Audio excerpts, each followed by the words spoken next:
کل جو ہم نے وٹنس کیا شدید رد عمل بھارت کی اپوزیشن کی طرف سے مودی کی پالیسیز کے خلاف، آپریشن سندور کی ناکامیوں کے حوالے سے، اور خاص طور پہ پہلگام کا جو دہشت گردی کا واقعہ تھا اس حوالے سے بھی شدید تنقید کا نشانہ بنایا گیا۔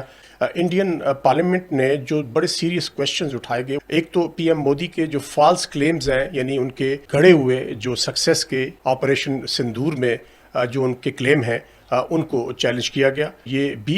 چیلنج کیا گیا کہ آپ اپنے اندر کرش پیدا کریں، حوصلہ پیدا کریں، اور پریزیڈنٹ ٹرمپ کے جو کلیمز ہیں کہ انہوں نے سیز فائر بروکر کیا دونوں ملکوں کے درمیان میں، اور پریزیڈنٹ ٹرمپ نے یہ بھی کہا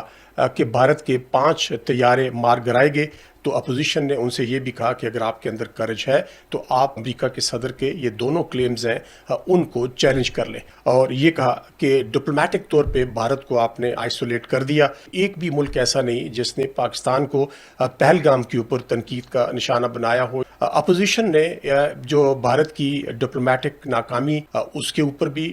فوکس کیا۔ دوسری طرف پاکستان کو 4 روزہ کانفلکٹ کے بعد یو این کی کاؤنٹر ٹیررزم چیئرپرسن بھی اس کو نامزد کیا گیا، پھر الیکٹ کیا گیا۔ فردر جو کہا کہ جو دہشت گردی کا واقعہ پہلگام کا تھا وہ انٹائرلی اور پیورلی ایک انٹیلیجنس فیلئر ہے جس کی ذمہ داری مودی گورنمنٹ کے اوپر آتی ہے۔ اس واقعے کے اوپر اپنے شکوک و شبہات کا اظہار بھی کیا، اور یہ کہا کہ کیوں ایک بھی سیکیورٹی گارڈ وہاں پہ موجود نہیں تھا جب یہ دہشت گردی کا واقعہ ہوا۔ اپوزیشن نے اس جو تازہ ترین کلیم تھا امت شاہ کی طرف سے، جو بھارت کے منسٹر فار ہوم افیئرز ہیں، جس میں انہوں نے یہ کلیم کیا کہ انہوں نے آکوپائڈ جموں اینڈ کشمیر میں